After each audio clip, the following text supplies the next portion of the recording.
Salam Guru Penggerak. Perkenalkan, saya Mary Situmorang, CGP Angkatan 10 dari Berau, Kalimantan Timur.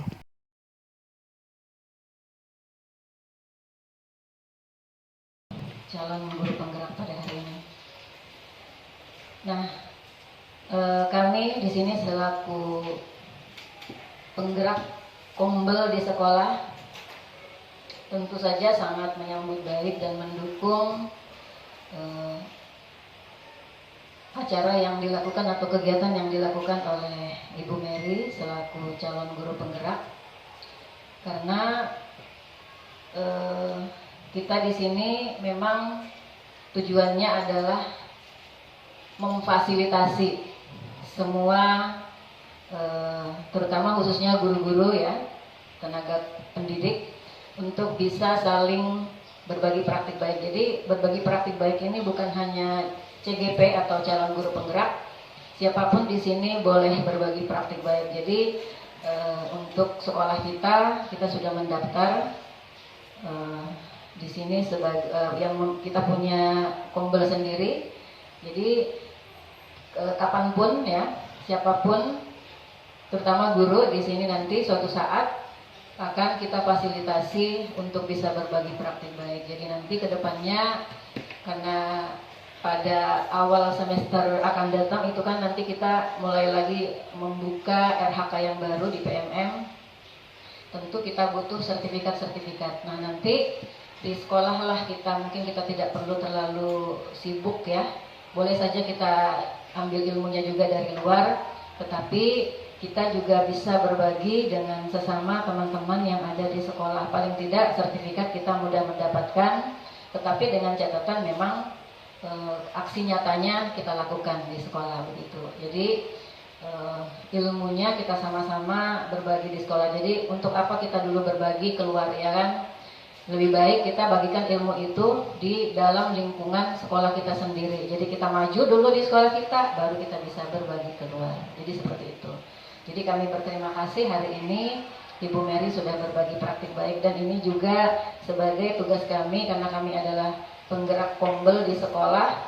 Tentu saja yang seperti ini sangat kami dukung, dan harapan kedepannya nanti adalah Ibu Mary merupakan salah satu dan termasuk Ibu Rama yang bisa nanti menjadi penggerak teman-teman di sekolah. Itu Bu ya. Mungkin hanya itu saja yang dapat kami sampaikan sebagai pembuka berbagi praktik baik pada hari ini.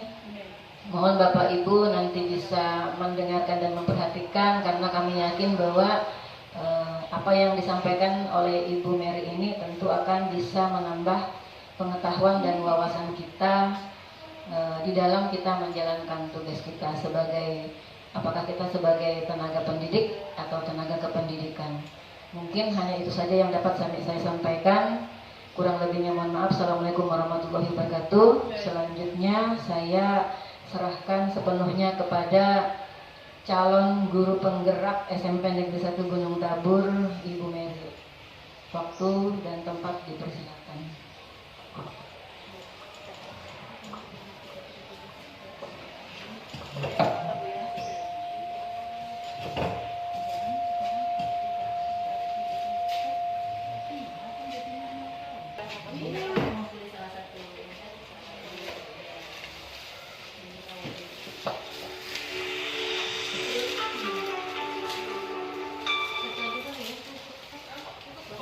Assalamualaikum warahmatullahi wabarakatuh. Ya, selamat pagi dan salam sejahtera bagi kita semua. Terima kasih kepada Ibu Kepala Sekolah kita, Bu Adi, yang telah memberikan waktu dan kesempatannya kepada saya untuk menyampaikan praktik baik yang telah saya laksanakan di kelas kepada teman-teman semuanya yang ada di sini.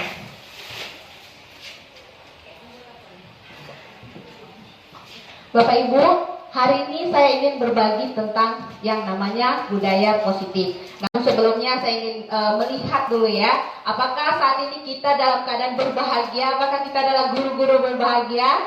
Saya mau lihat senyum-senyum terbaiknya dulu Bapak Ibu. Wah, bahagia luar biasa ya. Saya juga ingin melihat fokusnya Bapak Ibu. Ya, ada game ini ice breaking sedikit ya Bapak Ibu. Jadi saya ada memegang pulpen, kue, dan cas HP ya. Cas HP-nya atau kacamata ya. Ini kita namanya permainan dengarkan kata-kata saya. Ya Bapak Ibu, saya nggak tahu ini apakah kita fokus atau enggak saat ini ya. Makanya saya ingin menguji dengan ice breaking ya Bapak Ibu. Ini pulpen, yang ini kue, kalau yang ini kacamata. Nah, pertanyaan saya hanya satu Bapak Ibu. Saya ulangi ya. Ini pulpen, yang ini kue, kalau yang ini kacamata. Nah, kalau yang ini iya kacamata Bapak Ibu. Tadi gamenya dengarkan kata-kata saya, bukan apa yang saya lihat. Seperti itu ya Bapak Ibu. Beri tepuk tangan bagi Ibu Rusmalina ya, konsentrasinya luar biasa ya Bapak Ibu. Ya, ada rewardnya. Kita dilarang untuk memberi reward Bapak Ibu. Dalam grup penggerak kita dilarang memberi reward. Boleh, hanya sekadarnya aja, yang kecil-kecil saja ya Bapak Ibu. Iya. Oke, apa itu budaya positif? Kita lanjutkan ya Bapak Ibu. Nah, ketika kita melihat gambar ini, apa yang kita rasakan Bapak Ibu? Apa yang kita dapat? Informasi apa yang kita dapatkan? Ya? Ada yang bisa menjelaskan? Ya. Bagaimana?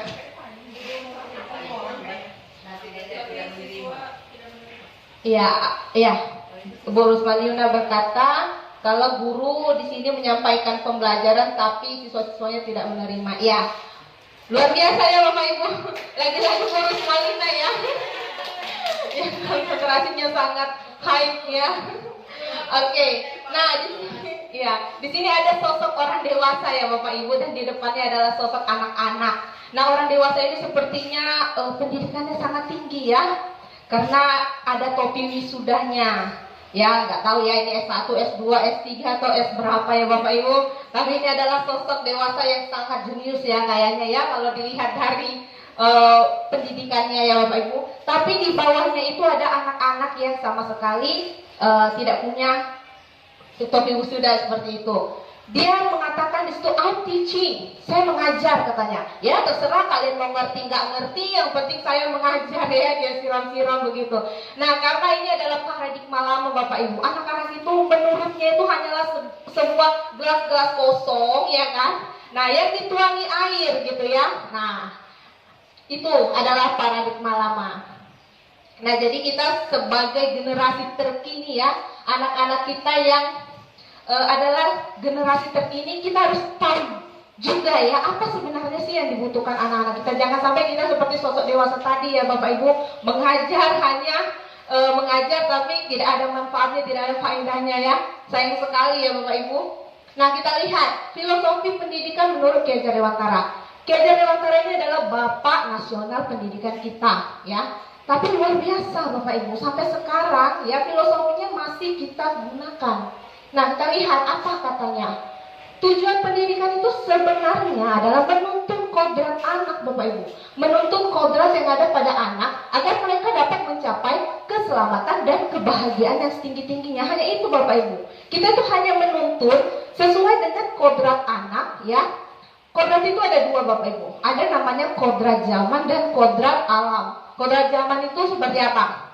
Ya, zaman kita dulu waktu kita masih kecil ya berbeda dengan zamannya anak-anak sekarang ya.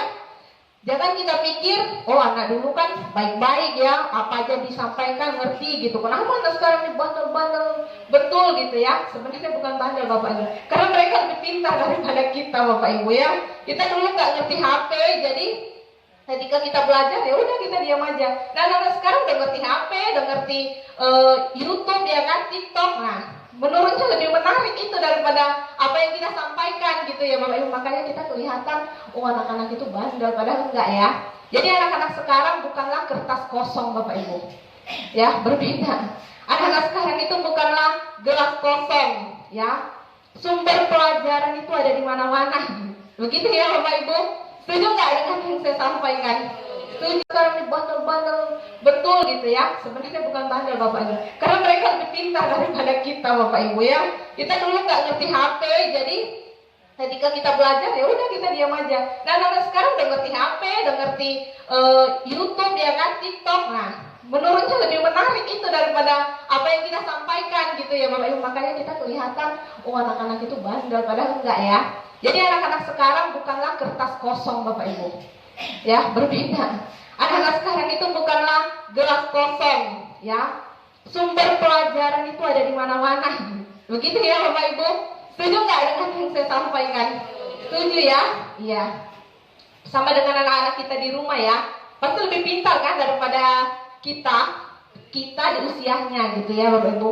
Ketika saya masih sekolah, guru saya pernah bilang begini, ibu di depan sini mengajar kalian bukan berarti karena ibu ini lebih cerdas daripada kalian, enggak, karena ibu lebih tua daripada kalian, katanya seperti itu Bapak Ibu. Karena ibu di luar mengalami sebelum kalian mengalami gitu. Kalau kalian di usia ibu, belum tentu ibu lebih hebat daripada kalian. Mungkin kalian lebih hebat seperti itu, hanya karena ibu lebih tua, gitu kata ibu guru saya waktu masih SD. Nah, kemudian KHD juga mengibaratkan bahwa pendidikan adalah tempat persemaian benih-benih kebudayaan. Kebudayaan apa? Kebudayaan itu bukan hanya kebudayaan suku kita, masakan, enggak Bapak Ibu. Kebudayaan seperti sopan santun, etika ya. Itu kebudayaan Indonesia yang harus dipertahankan. Gotong royong, kerjasama ya. Itu adalah kebudayaan yang harus kita tanamkan sejak dini. Supaya anak-anak itu enggak melulu, silakan Mas Sumu, nggak melulu teknologi, tapi mereka itu mengerti yang namanya karakter seperti itu ya.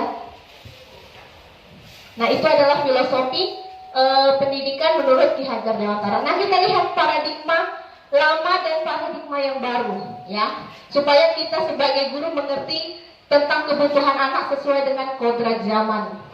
Nah, paradigma yang lama, pendidik hanya mentransfer pengetahuan, pendidik hanya merupakan peserta didik hanya objek pengetahuan atau penerima, kemudian pembelajaran itu bersifat behavioristik dan melibatkan stimulus respon, artinya hanya memberi dan menerima seperti itu Bapak Ibu.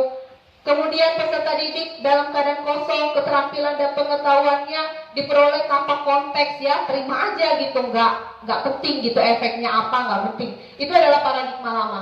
Nah, paradigma baru yaitu pendidik kesulitan jika tidak memperhatikan karakteristik peserta didik. Ya, kita akan kesulitan ini Bapak Ibu. Ketika kita mengajar, loh kok ini yang nggak remedial hanya 9 orang, ya kesulitan kita. Kenapa? Karena yang kita ajarkan nggak sesuai dengan karakteristik yang dibutuhkan anak. Seperti itu. Anak yang nggak ngerti audio, ya, yang gaya belajarnya itu bukan audio, visual, tapi kita kasih tontonan sampai 1 jam, itu membosankan sama mereka, karena mereka itu nggak ngerti. Seperti saya Bapak Ibu, saya biar guru menjelaskan di depan, saya nggak ngerti, karena saya ini tipe visual. Saya lebih ngerti kalau membaca, ya biar guru diam, saya membaca. Saya lebih ngerti begitu Bapak Ibu, daripada guru menjelaskan.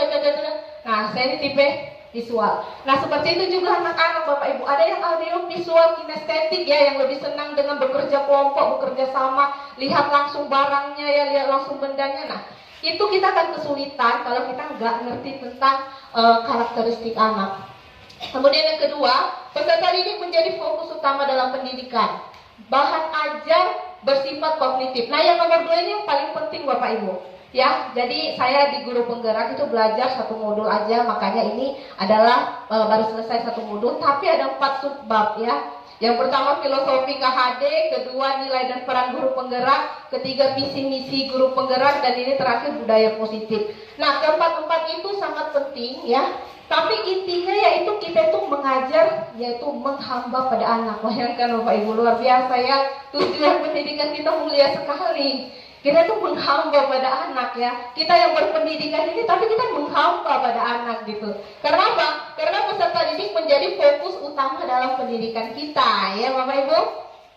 Nah, kemudian yang ketiga, bahan ajar bersifat kognitif, fokus pada kebutuhan belajar dan kurikulum, pengalaman belajar disajikan dalam kondisi realistik, Penilaian dilakukan secara realistik dan komprehensif. Jadi intinya sekolah diibaratkan sebagai tanah tempat bercocok tanam ya, sehingga guru harus mengusahakan sekolah jadi lingkungan yang menyenangkan. Jadi kalau anak itu datang ke sekolah aja nggak nyaman ya, ke sekolah aja udah takut, deg-degan gimana ya, dia nggak akan bisa mengeluarkan bakat minat yang terpendamnya Bapak Ibu ya.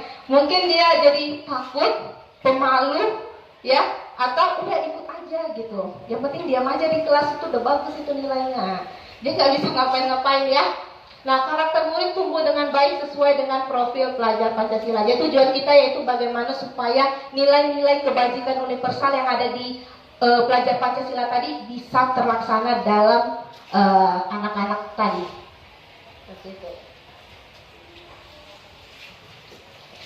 Nah, jadi intinya ini Bapak Ibu, bagaimana supaya budaya positif ini ya ada di sekolah kita.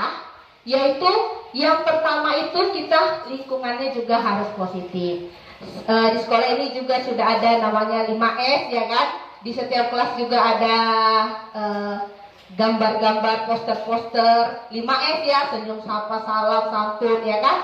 Nah itu adalah salah satu dari lingkungan positif. Jadi setiap ketemu siswa senyum ya. Kalau 8H ketemu saya selalu begini. Ya, artinya lope dulu, nanti selanjutnya ya. Bapak Ibu, sekarang kita masuk ke disiplin positif. Di sini ada teori kontrol atau teori pilihan menurut Dr. William Glasser. Nah, di sini ada semacam skema. Mari kita perhatikan tanda panahnya Bapak Ibu. Jadi di sana ada tanda panah menuju makna disiplin, kemudian menuju motivasi intrinsik dan nilai kebajikan universal, dan akhirnya menuju ke keyakinan kelas. Dan juga tanda panah dari semua perilaku memiliki tujuan, lanjut ke teori motivasi, lanjut ke nilai-nilai kebajikan universal, dan berakhir di keyakinan kelas. Nah, selanjutnya ada model berpikir ke posisi kontrol, segitiga restitusi, lanjut ke keyakinan kelas. Dan selanjutnya di sisi sebelah kiri ada realitas 5 kebutuhan dasar manusia menuju segitiga restitusi atau berkaitan dengan menuju segitiga restitusi. Nah, validasi kebutuhan, menanyakan keyakinan, lanjut ke keyakinan kelas. Jadi Bapak Ibu, hasil akhirnya adalah keyakinan kelas. Jadi banyak sekali ya lingkungan keadaan-keadaan yang memberikan lingkungan positif bagi anak didik kita adalah hasil akhirnya yaitu keyakinan kelas. Nah, kenapa keyakinan kelas? Apa sih bedanya dengan peraturan kelas yang selama ini sudah kita laksanakan? Kita kembali dulu ke pengertian keyakinan kelas ya Bapak Ibu. Nah, keyakinan kelas. Mengapa tidak peraturan saja ya? Mengapa harus keyakinan kelas seperti itu? Karena yang pertama, mari kita jawab bersama-sama. Mengapa kita memiliki peraturan harus menggunakan helm bila mengendarai kendaraan roda 2? Kenapa Bapak Ibu? Ada yang bisa jawab? Iya benar ya. Karena kalau tidak pakai helm takut kecelakaan ya Bapak Ibu. Iya benar. Tapi bagi orang-orang yang tidak memiliki keyakinan di dalam dirinya, yang tidak memiliki budaya positif di dalam dirinya, mengatakan kenapa dia tidak mengenakan helm? Karena takut ditilang, seperti itu Bapak Ibu. Itulah alasan mengapa kata peraturan itu sebaiknya tidak kita pergunakan. Nah yang kedua, mengapa kita memiliki peraturan 3M? Menggunakan masker, mencuci tangan, dan menjaga jarak 1,5 meter. Kenapa? Karena menjaga kesehatan ya. Tapi bagi orang yang tidak memiliki keyakinan, yang tidak memiliki budaya positif di dalam dirinya ya, dia tidak akan mengerti tentang aturan tadi Bapak Ibu. Mungkin menurutnya, oh saya tidak bisa masuk ke dalam bank gitu karena tidak menggunakan masker. Atau mungkin tidak bisa masuk ke sekolah karena tidak menggunakan masker, seperti itu ya Bapak Ibu. Nah yang ketiga, mengapa kita memiliki peraturan harus datang tepat waktu? pada saat mengikuti pelatihan. Supaya apa? Ada yang bisa jawab, Bapak Ibu? Iya, benar ya. Supaya tidak ketinggalan materi, benar ya. Seperti itu. Tapi bagi orang yang tidak memiliki budaya positif, mungkin jawabannya malu, datang terlambat, seperti itu ya, Bapak Ibu. Nah, untuk mendukung motivasi intrinsik ya, motivasi intrinsik, kita kembali ke nilai-nilai keyakinan-keyakinan yang lebih menggerakkan seseorang dibandingkan mengikuti serangkaian peraturan-peraturan seperti itu. Nah, di sini ada tabel T. Kenapa dikatakan tabel T? Karena bentuknya seperti huruf T, dan juga ada tabel Y. Makanya bentuknya seperti huruf Y. Nah, ini buat apa tabel T dan tabel Y? Ya, untuk melakukan atau menempelkan di dalam kelas ya, semacam keyakinan kelas ya, dengan nilai-nilai kebajikan yang kita berikan. Jadi keyakinan kelas ini kita tunjukkan bukan tanpa alasan, tetapi untuk memunculkan nilai kebajikan kepada anak-anak kita. Seperti contohnya datang tepat waktu. Nah, kita beri keyakinan kelas ya, bukan peraturan yang wajib ditepati tanpa mereka mengerti makna atau nilai dari datang tepat waktu tadi. Jadi seperti ini, misalkan dalam membuat keyakinan kelas di kelas kita, hormat itu tampak seperti apa? Ya, jangan dikatakan, oh saya hormat, tapi hanya di dalam hati saja, tidak tampak, tidak kelihatan hormatnya gitu. Jadi orang yang hormat itu seperti apa sih? Di sini tampak seperti datang tepat waktu, tidak tampak seperti terlambat. Oh, berarti anak yang datang terlambat tidak menghormati gurunya maupun sekolahnya, seperti itu. Nah, kemudian yang kedua, mendapatkan saat guru mendengarkan saat guru berbicara atau tidak tampak seperti bermain-main sendiri, seperti itu. Nah, ini adalah contoh-contoh ya Bapak Ibu, nilai-nilai kebajikan, ada hormat, kejujuran, tanggung jawab. Nah, nilai-nilai universal tadi atau nilai-nilai kebajikan tadi ya, yang kita inginkan terwujud di kelas kita, itu harus tampak seperti apa dan tidak tampak seperti apa. Nah, kalau tabel Y, dia lebih spesifik lagi. Kalau misalkan di tabel T tadi tampak seperti dan tidak tampak seperti. Nah, di tabel Y itu terdengar. Nah, kalau terlihat, kalau kata terlihat ini ada di tabel T ya, tapi terdengar dan berperilaku tidak ada di tabel T tadi. Ini lebih konkret, lebih spesifik seperti itu, seperti huruf Y. Nah, ini buat apa tabel T dan tabel Y? Ya, untuk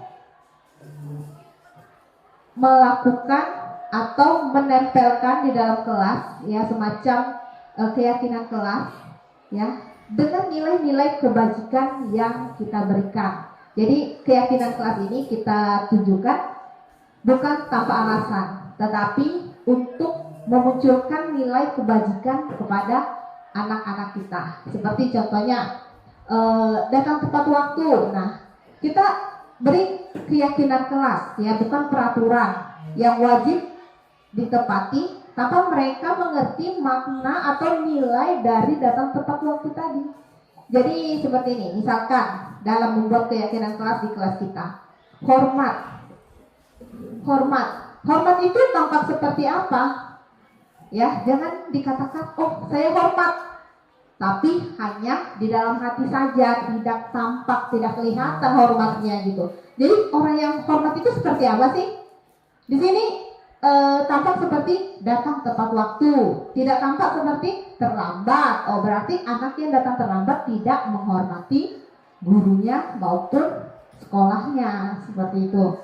Nah, kemudian yang kedua, mendapatkan saat guru mendengarkan saat guru berbicara atau tidak tampak seperti bermain-main sendiri, seperti itu. Nah, ini adalah contoh-contoh ya Bapak Ibu, nilai-nilai kebajikan, ada hormat, kejujuran, tanggung jawab. Nah, nilai-nilai universal tadi atau nilai-nilai kebajikan tadi ya, yang kita inginkan terwujud di kelas kita itu harus tampak seperti apa dan tidak tampak seperti apa.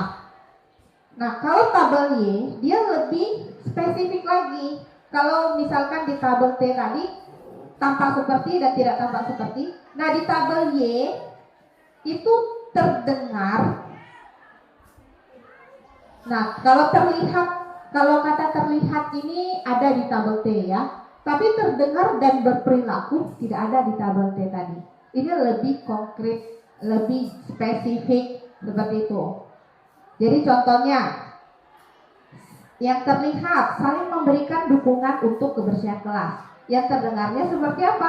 Ayo kita membersihkan kelas bersama-sama. Dan perilakunya seperti apa? Nah, berperilaku pembagian tugas dengan anggota kelompok piket. Oh, berarti kamu yang bagian kanan, kamu yang bagian kiri, kamu yang bagian teras, seperti itu ya Bapak Ibu.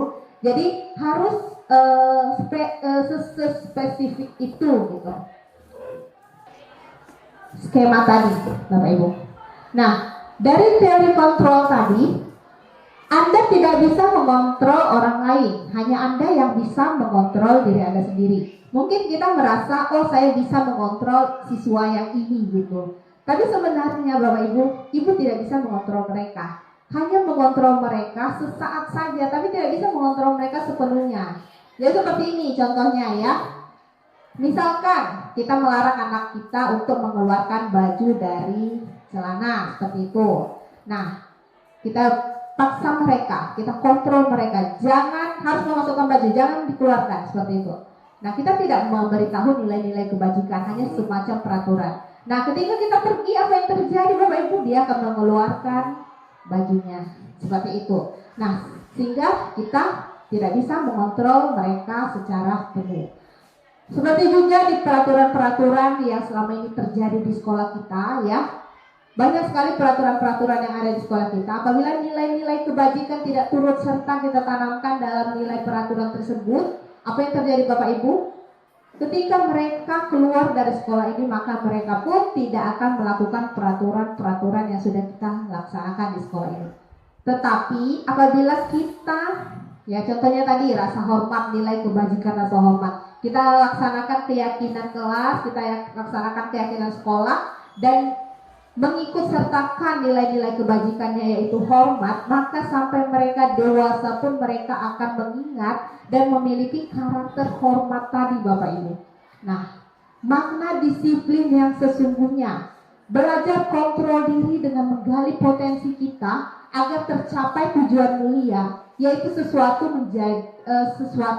menjadi seseorang yang kita inginkan berdasarkan nilai-nilai yang kita hargai. Nah, ini adalah motivasi intrinsik Bapak Ibu. Jadi kita sudah masuk ke dalam motivasi intrinsik tadi, yaitu nilai-nilai yang berasal dari dalam diri kita sendiri. Nah, yaitu nilai kebajikan universal. Kita lihat apa itu nilai kebajikan universal. Nah, di sini nilai kebajikan universal adalah nilai sifat-sifat positif manusia yang merupakan tujuan mulia yang ingin dicapai setiap individu. Nilai yang disepakati bersama lintas bahasa, suku, bangsa, agama maupun latar belakang.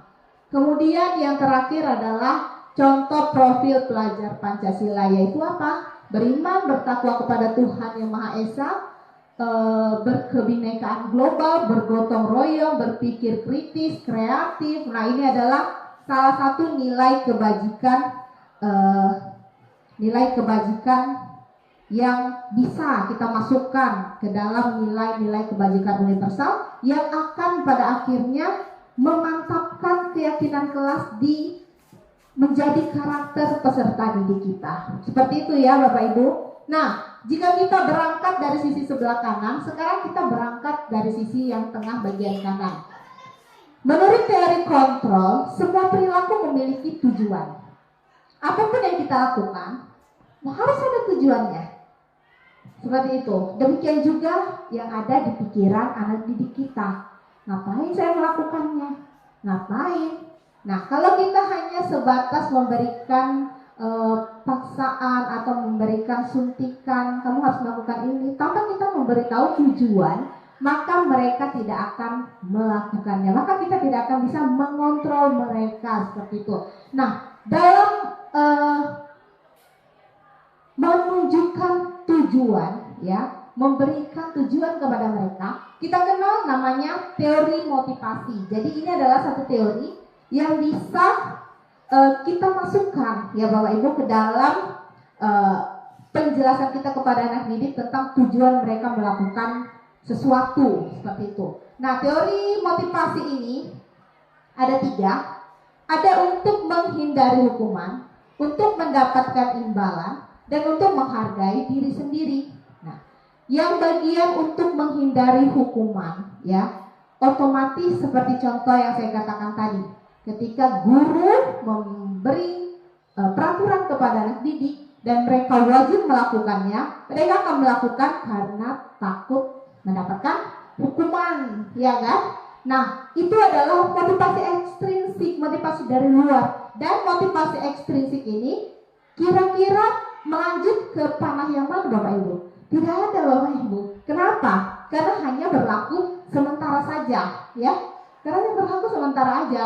Nah, yang kedua, untuk mendapatkan imbalan. Nah, ini adalah pemberian reward Bapak Ibu. Bahkan hukuman pun sebenarnya itu adalah reward Bapak Ibu, hanya reward dalam bentuk hukuman. Dan ini hukuman dalam bentuk reward, kebalikannya saja ya Bapak Ibu. Nah, itu juga ekstrinsik. Contohnya seperti ini. Anak-anak, kalau kamu juara 1, kamu akan Bapak berikan hadiah ini gitu. Nah, mungkin untuk sementara waktu dia bersusah payah dengan sekuat tenaga, dia akan mendapatkannya karena motivasinya adalah mendapatkan hadiah tadi. Nah, suatu saat kita tidak bisa memberikan hadiah tersebut. Nah, apa yang dirasakan sama anak didik kita? Mereka akan malas-malasan, tidak ada semangat, ya. Mereka akan kehilangan semangat. Kenapa? Karena mereka juga kehilangan rewardnya, ya. Nah, itu juga adalah hukuman secara tidak langsung kepada anak didik kita, Bapak Ibu. Karena itu apabila Bapak Ibu ingin sekali memberikan mereka hadiah atas kerjasamanya, memberikan reward atas kerjasamanya, berikan yang sekadarnya saja, tidak perlu yang berlebihan. Yang penting kamu belajar. Ya, ini hadiahnya hanya kecil saja, tapi Bapak sangat menghargai usaha kamu telah menang, telah lulus, telah juara, seperti itu. Itu lebih baik Bapak Ibu. Nah, itu untuk menumbuhkan kata-kata yang memotivasi tersebut, yaitu apa? Supaya dia menghargai dirinya sendiri. Seperti itu, supaya dia menghargai dirinya sendiri. Jadi dia tidak melakukan sesuatu didasarkan pada reward gitu, tapi untuk memberikan motivasi intrinsik di dalam dirinya sendiri. Dan motivasi intrinsik tadi seperti yang sudah kita pelajari sebelumnya, bisa jadi langsung menghasilkan nilai-nilai kebajikan universal di dalam dirinya, dan bisa jadi juga dia belajar kontrol diri tadi, makna disiplin tadi melalui motivasi yang kita berikan tadi. Dan akhirnya panahnya juga berujung di keyakinan kelas. Jelas berbeda ya Bapak Ibu. Apabila kita memberikan hukuman dan imbalan, maka hasilnya akan sia-sia. Atau mungkin tidak sia-sia, hanya dalam waktu yang singkat saja. Sayang sekali ya Bapak Ibu. Tapi kita sebagai guru adalah melaksanakan tugas yang mulia, ya, menuntun anak sesuai dengan kodratnya sampai dia dewasa Bapak Ibu. Jadi ada banyak proses yang bisa kita berikan dalam proses menuntun tadi. Nah, yang bagian tengah sebelah kiri ini juga teori kontrol menurut William Glasser, yaitu model berpikir menang-menang. Artinya sama-sama saling menguntungkan. Guru menguntungkan, anak didik juga menguntungkan. Jangan hanya kita memberikan peraturan untuk kepentingan guru saja Bapak Ibu. Iya benar ya. Hanya untuk kepentingan guru saja, itu sangat disayangkan Bapak Ibu, dan itu juga tidak akan memberikan motivasi intrinsik di dalam diri skema tadi Bapak Ibu. Nah, dari teori kontrol tadi, Anda tidak bisa mengontrol orang lain, hanya Anda yang bisa mengontrol diri Anda sendiri. Mungkin kita merasa, oh saya bisa mengontrol siswa yang ini gitu. Tapi sebenarnya Bapak Ibu, Ibu tidak bisa mengontrol mereka. Hanya mengontrol mereka sesaat saja, tapi tidak bisa mengontrol mereka sepenuhnya. Ya seperti ini contohnya ya. Misalkan kita melarang anak kita untuk mengeluarkan baju dari celana seperti itu. Nah, kita paksa mereka, kita kontrol mereka, jangan harus memasukkan baju, jangan dikeluarkan seperti itu. Nah, yang kedua yaitu kolaborasi ya, saling kolaborasi ini masih satu sejalan dengan model berpikir menang-menang, artinya saling bekerja sama seperti itu. Dan dalam perwujudan ya model berpikir menang-menang tadi ya ada 5 posisi kontrol ya, 5 posisi kontrol yang dimiliki oleh guru. Jadi walaupun kita sesama guru Bapak Ibu, tapi berbeda-beda posisi kontrolnya ya. Ada yang bertindak sebagai penghukum, ada yang bertindak sebagai penghukum, ada yang membuat rasa bersalah, ada yang sebagai teman, ada yang sebagai pemantau, ada yang sebagai manajer. Kira-kira kita di sini sebagai apa? Sebagai apa Bapak Ibu? Ya? Iya, ada yang sebagai penghukum ya. Wah, penghukum semua kan? Oke. Tidak apa-apa Bapak Ibu ya. Nah, kita di sini belajar. Kita di sini mencoba mencari alternatif yang terbaik ya. Nah, penghukum, apa yang salah dengan menghukum? Ya. Kita lihat tanda panahnya Bapak Ibu, ini penghukum ya. Kita akan menghasilkan anak yang menghindari hukuman dan tidak akan ada tindak lanjut, tidak akan menuju ke nilai-nilai kebajikan universal Bapak Ibu. Kenapa? Nah, ini ada 5 posisi kontrol ya. 5 posisi kontrol, ada identitas gagal, ada identitas berhasil, ada identitas berhasil.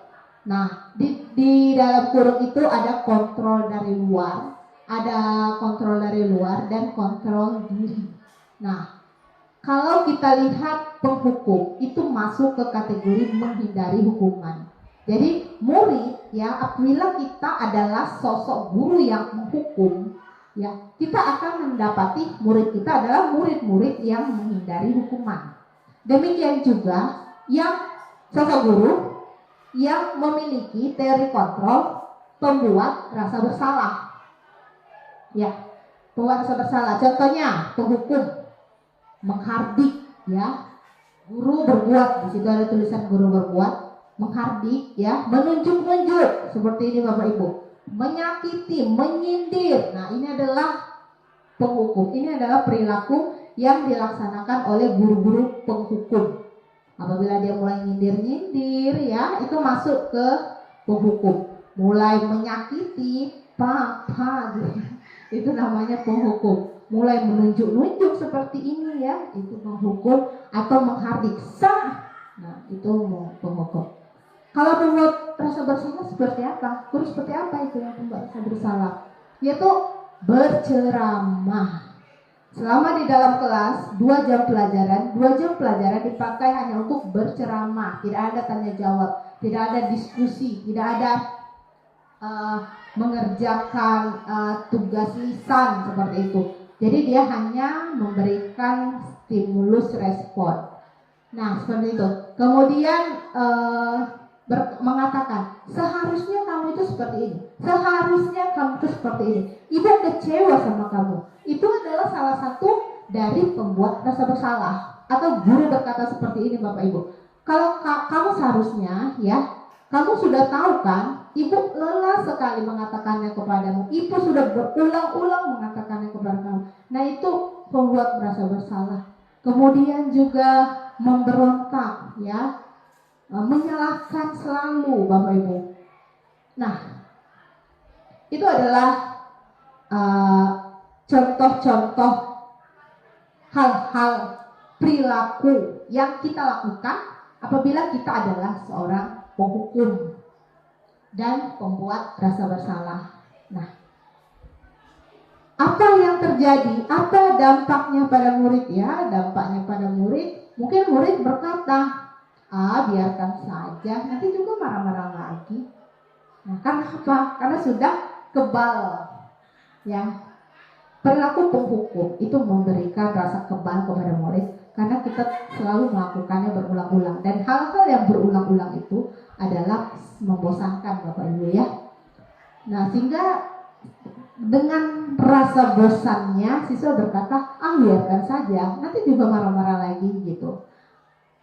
Kalau pembuat rasa bersalah apa? Ketika kita sudah merendahkan dirinya, nah paling apa yang dikatakannya?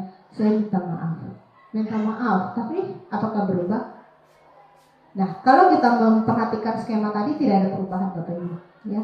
Mungkin berubah, tapi hanya sementara. Nah, kemudian dampaknya pada murid apa? Dia akan mengulangi lagi kesalahannya. Karena apa? Karena dia sudah kebal. Dan untuk membuat rasa bersalah tadi, dia merasa rendah diri, ya.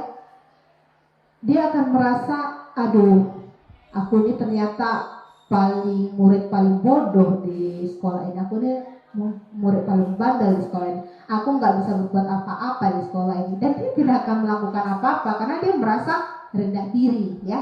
Maka potensi yang ada di dalam dirinya, yang tidak juga dikenalinya, yang tidak juga dikenali oleh gurunya, akan hilang, ya Bapak Ibu, seperti itu. Nah, bagaimana dengan posisi kontrol teman, ya? Posisi kontrol teman sepertinya bagus ya Bapak Ibu, tapi kita lihat ya, seperti apa sih ciri-ciri guru yang memperlakukan dirinya seperti teman? Membuatkan alasan-alasan untuk muridnya. Ayolah lakukan ini demi ibu. Masa kamu tidak mau? Ingat, ibu pernah membantumu. Ya. Sehingga murid itu tadi merasa ketergantungan, ya. Murid meletakkan gurunya sebagai orang yang penting gitu di dunia yang berkualitas gitu. Jadi kalau misalkan ketika dia melaksanakan kegiatan-kegiatan, maka yang dihubunginya terlebih dahulu gurunya gitu. Nah, ini sepertinya bagus ya Bapak Ibu. Tapi ternyata apa dampaknya ya? Maka dampaknya adalah murid lemah, tidak mandiri, dan selalu tergantung kepada gurunya. Nah, apa yang biasa dikatakan murid yang memperlakukan gurunya sebagai teman? Saya pikir Bapak teman saya, ternyata Bapak seperti itu. Nah, ketika kita memarahi anak-anak, mereka akan kecewa betul, karena mereka merasa gurunya itu bestinya gitu ya, gurunya itu temannya. Masa gurunya menghukum dia, masa gurunya menyakitinya. Nah, dia akan kecewa Bapak Ibu, dan wibawa kita sebagai guru tidak akan terlihat di matanya. Lalu guru pemantau ini seperti apa? Ya. Nah, guru pemantau ini adalah guru yang menghitung, ya, mengukur kesalahan muridnya. Jadi dia selalu melihat, memperhatikan muridnya, selalu memperhatikan, selalu melihat. Dan ketika muridnya itu melakukan kesalahan, dia mengingatkan juga konsekuensinya. Kamu sudah begini dan kamu harus begini. Karena kamu sudah begini, maka kamu harus seperti ini. Begitu. Nah, guru itu berkata, apa peraturannya? Kalau kamu begini, apa peraturannya? Kalau kamu begitu, apa peraturannya? Nah, guru yang pemantau itu seperti itu, ya. Nah, murid berkata apa kepada guru pemantau? Berapa banyak bintang yang harus saya peroleh? Bintang itu maksudnya seperti reward ya Bapak Ibu. Guru pemantau itu kan poin ya, seperti itu. Kalau kamu bisa mendapatkan ini, kamu dapat poin segini. Tapi kalau kamu tidak bisa menyelesaikan ini, poinmu akan dikurangi segini. Nah, seperti itu. Nah, jadi fokus anak-anak itu adalah sudah berapa poin saya? Tinggal berapa poin saya? Karena kita adalah pemantau. Nah, dampaknya pada murid yaitu menitik beratkan pada sanksi atau hadiah untuknya. Oh, kalau poin kamu segini, kamu akan mendapatkan hadiah ini. Tapi kalau poin kamu seperti ini, kamu akan dikeluarkan dari sekolah. Seperti itu. Itu adalah guru pemantau. Nah, sebagai seorang guru, ada baiknya kita melaksanakan posisi manajer Bapak Ibu. Kenapa? Karena itu adalah proses ya, di mana murid tadi bisa menghargai dirinya sendiri. Bukan menghindari hukuman, bukan mengharapkan imbalan atau ketergantungan pada orang lain, tetapi dia bisa menghargai nilai yang ada pada dirinya sendiri, Bapak Ibu. Nah, ini proses dari manajer. Seorang manajer mengajukan pertanyaan-pertanyaan. Apa yang kita yakini? Apa yang bisa kau kerjakan untuk memperbaiki masalahmu? Nah, di sini ada proses, Bapak Ibu. Kita belajar tentang segitiga restitusi. Segitiga restitusi adalah proses menciptakan kondisi bagi peserta didik untuk memperbaiki kesalahan mereka sehingga mereka bisa kembali pada kelompok mereka dengan karakter yang lebih kuat. Nah, ini ada kasus satu, Bapak Ibu. Pak Adit, guru BK, menemukan Mira membawa HP ke dalam kelas. Padahal menurut keyakinan kelas, siswa dilarang membawa HP. Pak Adit menyerahkan masalah tersebut kepada saya selaku wali kelas. Nah, ini ada kisah nyata ya Bapak Ibu. Mari kita lihat proses dari saya melaksanakan tindakan restitusi.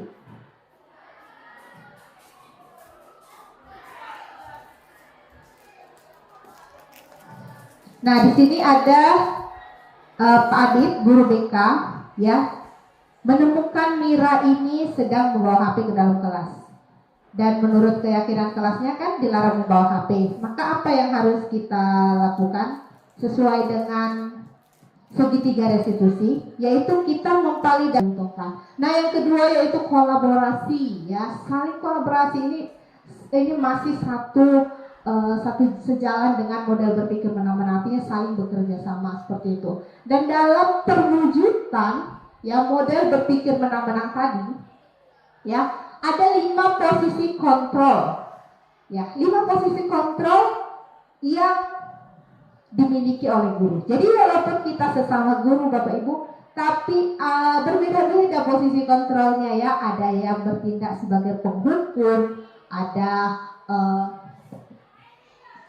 yang bertindak sebagai penghukum, ada yang membuat rasa bersalah, ada yang sebagai teman, ada yang sebagai pemantau, ada yang sebagai manajer. Kira-kira kita di sini sebagai apa? Sebagai apa Bapak Ibu? Ya? Iya, ada yang sebagai penghukum ya. Wah, penghukum semua kan? Oke. Tidak apa-apa Bapak Ibu ya. Nah, kita di sini belajar. Kita di sini mencoba mencari alternatif yang terbaik ya. Nah, penghukum, apa yang salah dengan menghukum? Ya. Kita lihat tanda panahnya Bapak Ibu. Ini penghukum ya. Kita akan menghasilkan anak yang menghindari hukuman dan tidak akan.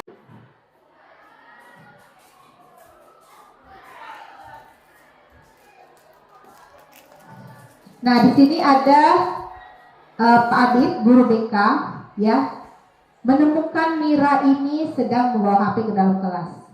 Dan menurut keyakinan kelasnya kan dilarang membawa HP. Maka apa yang harus kita lakukan sesuai dengan segitiga restitusi, yaitu kita memvalidasi, kita menstabilkan dulu identitasnya Bapak Ibu.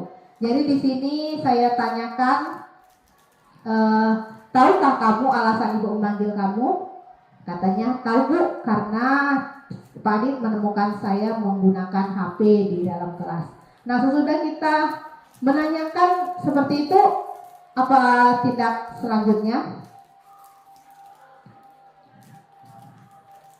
Kita harus menunjukkannya kepada validasi tindakannya yang salah ini Bapak Ibu ya.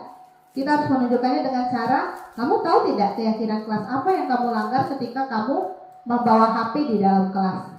Nah, setelah dia membaca tabel T dan tabel Y yang tadi disajikan, ternyata yang anak yang bernama Mira tadi menganggap bahwa dia melanggar yaitu tanggung jawab dan jujur. Nah, kalau kita lihat di tabel T dan Y tadi, ya, untuk kata jujur, ya Bapak Ibu, di sini ada berbuat, menyampaikan hal yang tidak benar, tapi yang ketiganya itu melakukan kesalahan. Nah, tidak mengaku membawa HP ke dalam kelas, artinya dia diam-diam seperti itu, maka itu tidak jujur. Dan kemudian tanggung jawab. Kenapa tanggung jawab? Karena tampak seperti tidak mematuhi tata tertib di sekolah, tidak tampak seperti orang yang bertanggung jawab. Karena itu dia mengatakan, ya Bu, keyakinan kelas yang saya langgar adalah kejujuran dan tanggung jawab. Nah, sesudah kita mengetahui ya validasi tindakan yang salah, selanjutnya yaitu kita menanyakan keyakinannya. Nah, dengan cara apa solusi yang kira-kira bisa kamu ambil ya supaya kamu tidak melakukannya lagi, supaya kamu tidak melanggar tanggung jawabmu sebagai siswa, melanggar hormat dan kejujuran seperti itu. Nah, dia mengatakan saya tidak akan membawa HP lagi ke dalam kelas, karena saya membawa HP ke dalam kelas, saya bermain HP di rumah saja. Seperti itu Bapak Ibu ya. Nah, jadi dia sendiri yang mencarikan solusi ya. Dia sendiri yang melihat ya keyakinan kelas apa yang dia langgar. Dan yang terakhir Bapak Ibu yang paling penting yaitu untuk kita mencari tahu 5 kebutuhan dasar manusia tadi. Jadi ketika anak itu berbuat nakal, ketika anak itu berbuat salah ya, atau melanggar keyakinan kelas, bisa jadi ada kebutuhan dasarnya yang belum terpenuhi Bapak Ibu. Karena itu kita harus menstabilkan terlebih dahulu, menstabilkan dulu dirinya gitu.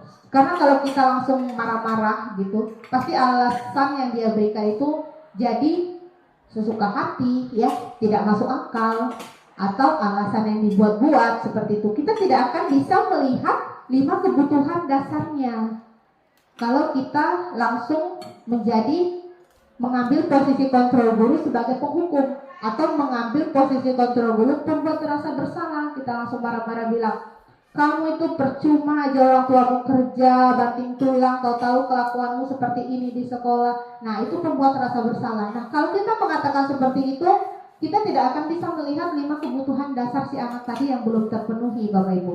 Jadi supaya kita bisa mengetahui kebutuhan dasarnya, saya lakukan tindakan restitusi tadi. Saya tanyakan sama dia, kenapa? Apa alasan kamu membawa HP ke dalam kelas? Saya mau bersenang-senang Bu dengan teman, sama-sama main game dalam kelas. Oh, seperti itu. Nah, itu berarti kira-kira kebutuhan dasar yang mana yang tidak terpenuhi Bapak Ibu? Di sini ada 5 kebutuhan dasar manusia, yaitu kebutuhan dasar bertahan hidup, penguasaan, kasih sayang, kesenangan, kebebasan. Yang mana kira-kira yang tidak terpenuhi? Ya. Yang mana Bapak Ibu? Kesenangan ya. Ya, kesenangan. Benar Bapak Ibu. Jadi karena dia ingin bermain game bersama teman-temannya, berarti kebutuhan dasar kesenangan yang tidak terpenuhi. Nah, di sini ada 5 kebutuhan dasar. Kita kenal dulu apa saja sih 5 kebutuhan dasar ini, supaya kita tidak hanya mengerti judulnya aja, tapi kita tidak mengerti poin-poinnya. Jadi kita nggak bisa mendeteksi siswa. Ya, jadi kita perlu mengetahui poin-poinnya supaya kita bisa mendeteksi, oh yang ini kebebasan, oh yang ini bertahan hidup, seperti itu. Nah, yang pertama kekuasaan. Kekuasaan itu berarti kebutuhan akan kekuasaan. Ini menyangkut harga diri, pengakuan, dihargai. Anak-anak saat diterima secara sepenuhnya dengan beragam kelebihan dan kelemahan akan memunculkan harga diri dan kepercayaan diri untuk bekal kehidupannya saat ini dan di masa depan. Tidak hanya terus disuapi, sebenarnya anak sudah mampu memilih sesuai kebutuhan usia tumbuh kembangnya. Jadi seperti filosofi KHD yang saya sudah jelaskan di depan ya Bapak Ibu. Jadi anak didik kita itu bukanlah seperti gelas-gelas kosong ya. Mereka sudah punya kodrat di dalam dirinya. Mereka tidak harus terus disuapi, kamu tuh harus begini loh, kamu tuh harus begini loh. Mereka tidak perlu sebenarnya. Itu hanya itu adalah perlakuan yang tidak berguna Bapak Ibu. Karena mereka sebenarnya sudah tahu, mereka sudah memiliki kodrat alam, kodrat zaman ya. Jadi mereka sebenarnya tidak perlu diberitahu seperti itu. Hanya kita sebagai pendidik yaitu menuntut ya, menuntut supaya kebutuhannya akan kekuasaan ini ada di dalam kelas. Dengan cara seperti apa? Kita lihat Bapak Ibu, anak-anak yang pendiam. Anak-anak yang pendiam yang tiba-tiba nilainya selalu remedial ya. Nah, jangan-jangan kekuasaannya tidak terpenuhi. Kekuasaan yang tidak terpenuhi itu, contohnya misalkan dia pemalu, ya dia tidak bisa mengeluarkan ekspresinya, dia malu, mungkin dia bisa jawab tapi dia malu Bapak Ibu karena dia merasa minder. Seperti itu, dia merasa harga dirinya masih jauh di bawah teman-temannya, seperti itu. Nah, jadi kita sebagai guru itu memfasilitasi bagaimana supaya anak yang kebutuhan akan kekuasaannya ini bisa terpenuhi gitu. Nggak harus Bapak Ibu kita keluar dana untuk melaksanakan proses itu. Hanya kita angkat sedikit harga dirinya di depan teman-temannya, seperti itu Bapak Ibu ya. Yang kedua, cinta. Nah, ini bisa jadi ya dilakukan di rumah, terbawa ke sekolah, atau bisa juga ya di lingkungan rumahnya gitu, atau bisa juga di sekolahnya, seperti itu. Kita nggak tahu di mana ini kebutuhan cintanya yang tidak terpenuhi. Nah, kebutuhan untuk mencintai dan dicintai, anak dapat menerima orang tua apa adanya, tapi terkadang orang tua mencintai anak saat mampu berbuat baik atau menunjukkan sikap baik. Pastinya orang tua tidak menyadari atau tidak sengaja melakukan hal tersebut. Namun anak jadi belajar bahwa untuk dicintai itu perlu syarat.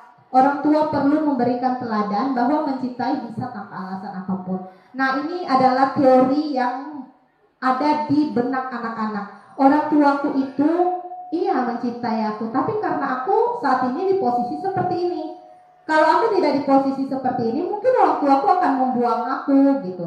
Nah, jadi dia itu merasa kurang dicintai. Walaupun sebenarnya orang tuanya itu mencintai, tapi karena orang tuanya itu memaksa dia untuk melakukan sesuatu dan akhirnya menurut pendapatnya dia mampu melakukan itu, dia jadi ketergantungan akan perhatian orang tua.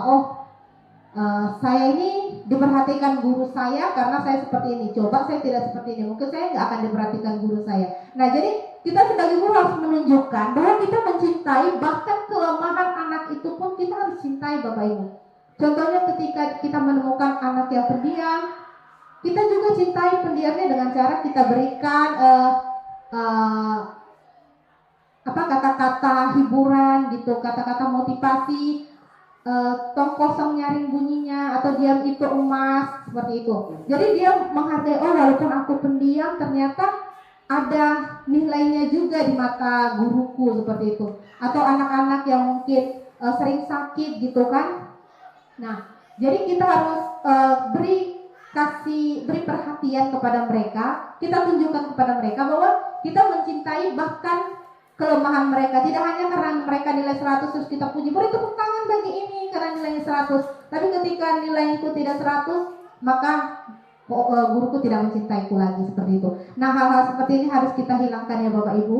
Nah, kemudian untuk yang ketiga yaitu kebebasan. Ya, ini mungkin banyak sekali ya dari anak-anak didik kita yang kebutuhan dasar kebebasannya mungkin tidak terpenuhi.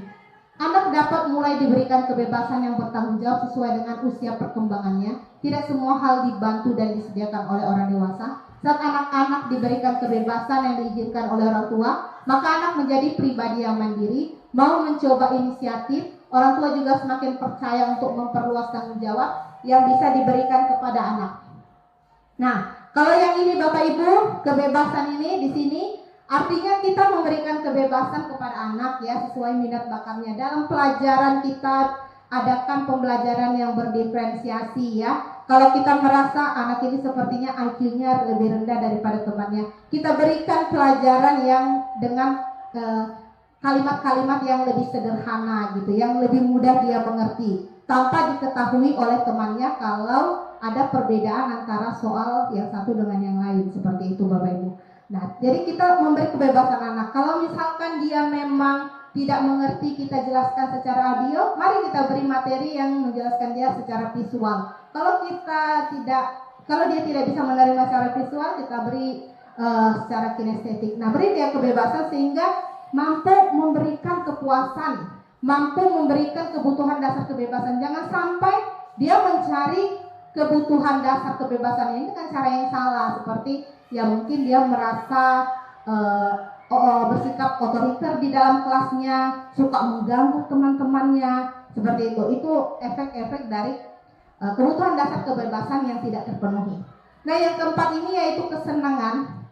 Ya, ini salah satu dari Mira tadi ya. Dan mungkin banyak anak-anak yang kebutuhan dasar kesenangannya tidak terpenuhi, sehingga anak-anak tersebut mengganggu temannya karena merasa yang namanya bersenang-senang itu yang penting aku senang, aku nggak peduli kamu senang atau tidak, yang penting aku senang. Jadi dia mengganggu teman-teman yang lain. Nah, untuk kesenangan, anak dapat diberikan pilihan untuk bisa bersenang-senang dengan sebelumnya.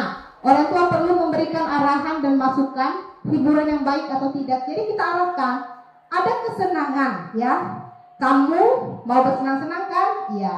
Tapi kamu mengganggu temanmu, kamu menyakiti temanmu. Nah, kalau kamu melakukan kesenangan yang ini, kamu jadi dihukum sama guru karena kamu melanggar keyakinan kelas. Kalau kamu melakukan kesenangan yang ini, kamu mungkin akan mengganggu atau menyakiti temanmu. Nah, kita arahkan dia untuk mencari kesenangan yang tidak merugikan orang lain.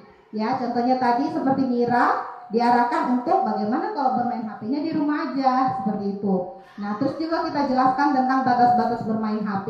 Bagaimana kalau kita alihkan yang tadinya dia merasa kesenangannya adalah bermain HP dengan berdiskusi dengan teman-temannya. Ya, baik itu mendiskusikan majalah yang dia baca, komik yang dia baca, apapun itu yang bisa juga membangun dia untuk mencari kesenangan yang tidak merugikan orang lain. Ya, contohnya tadi seperti Mira, diarahkan untuk bagaimana kalau bermain HP-nya di rumah aja, seperti itu. Nah, terus juga kita jelaskan tentang batas-batas bermain HP. Bagaimana kalau kita alihkan yang tadinya dia merasa kesenangannya adalah bermain HP dengan berdiskusi dengan teman-temannya.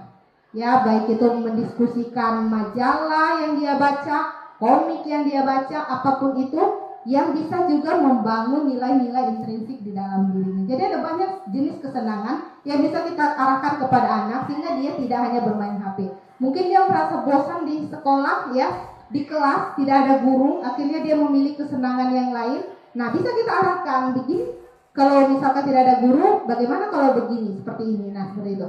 Sehingga dia tidak salah dalam memuaskan kebutuhan akan kesenangannya. Kemudian bertahan hidup Bapak Ibu yang terakhir. Nah, ini juga banyak kita temukan di antara murid-murid kita. Ya, di kelas ya, saya juga ada siswa yang seperti ini. Dimana karena kebutuhan bertahan hidup ini berarti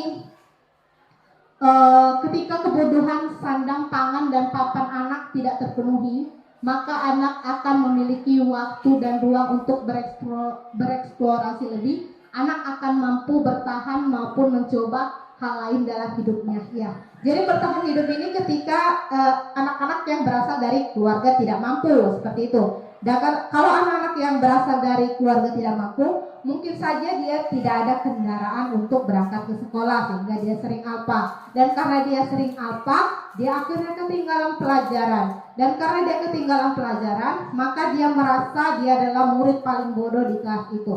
Nah, kebutuhan bertahan hidup tadi harus kita penuhi Bapak Ibu. Dengan cara apa? Ada konsultasi, ya, ada kolaborasi, ada diskusi ya dengan orang tuanya dan juga mungkin dengan kepala sekolah atau mungkin dengan yang memberikan bantuan kepada sekolah berupa beasiswa seperti itu, sehingga anak tidak perlu memikirkan besok saya ke sekolah dengan apa, bagaimana cara membeli buku saya. Nah, anak tidak perlu berpikir seperti itu karena kita sudah berkonsultasi dengan orang tuanya seperti itu. Saat 5 kebutuhan dasar ini terpenuhi, maka identitas sukses anak akan terbentuk. Identitas sukses ini dapat dilihat dari pikiran, perasaan, dan tingkah laku yang bertanggung jawab sesuai usia anak. Saat inilah anak mengetahui keinginan serta kebutuhan dan berusaha memenuhi kebutuhannya.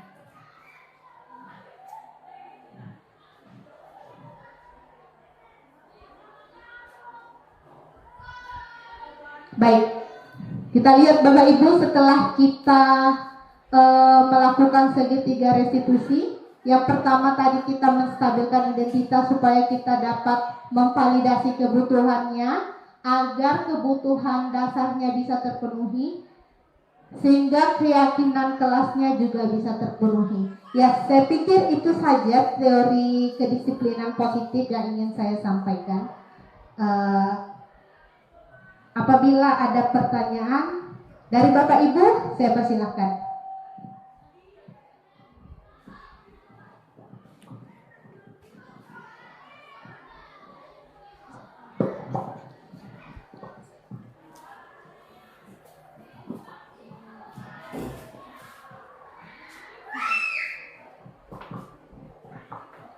Baik, terima kasih Bu Mary atas kesempatannya untuk dapat menyimak materi yang luar biasa, yaitu tentang disiplin positif, Ibu ya.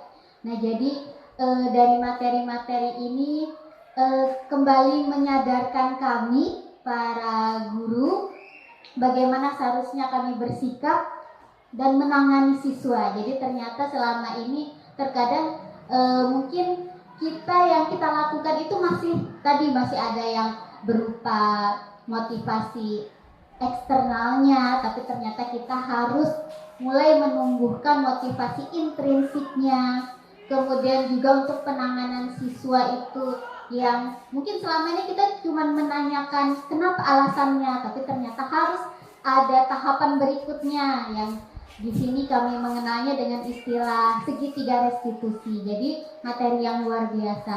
Nah, jadi mungkin kalau untuk pertanyaan mungkin tidak begitu mendalam pertanyaan saya. Jadi kalau kita mulai sebagai wali kelas, Ibu, jadi mungkin sebagai wali kelas, kalau pendapat Ibu bagaimana nih tahapannya supaya kita bisa memberikan keyakinan kelas yang baik, gitu kan Ibu? Apakah kita lakukan itu di awal pembelajaran atau seperti apa? Mungkin ada masukan dari Ibu Mary supaya keyakinan kelasnya bisa sesuai dengan disiplin positif ini. Terima kasih Ibu. Ya, terima kasih buat Ibu Rahma yang telah menyampaikan umpan balik dan pertanyaannya. Baik, saya akan jawab atau ada teman-teman yang lain yang bisa menjawab? Oke, baik ya. Kapan keyakinan kelas kita laksanakan? Seperti itu ya, Bu Rahma? Ya. Pastinya di awal pelajaran ya. Supaya apa? Supaya proses yang kita lakukan nanti ya tidak ada penghalang ya, dan berjalan sesuai dengan keyakinan masing-masing siswa, seperti itu. Dan untuk segitiga restitusi tadi bisa kita lakukan ketika anak tadi tidak melaksanakan keyakinan kelas yang sudah kita sepakati sebelumnya. Baik, saya pikir bagaimana Bu Rahma, bisa? Ya, baik. Terima kasih. Ya, terima kasih ya Bu Rahma. Ya, akhirnya dengan pertanyaan terakhir tadi kita akan tutup acara kita pada hari ini. Saya ucapkan terima kasih buat Bapak Ibu yang sudah mendengarkan, sudah setia dalam mendukung saya sebagai guru penggerak di sekolah ini. Saya berterima kasih dan saya masih terus membutuhkan dukungan dari Bapak Ibu agar selalu tergerak ya, agar selalu memberikan yang terbaik buat sekolah kita dan anak didik kita, dan selalu melaksanakan pembelajaran yang berpihak atau menghamba pada anak. Demikian saya ucapkan terima kasih.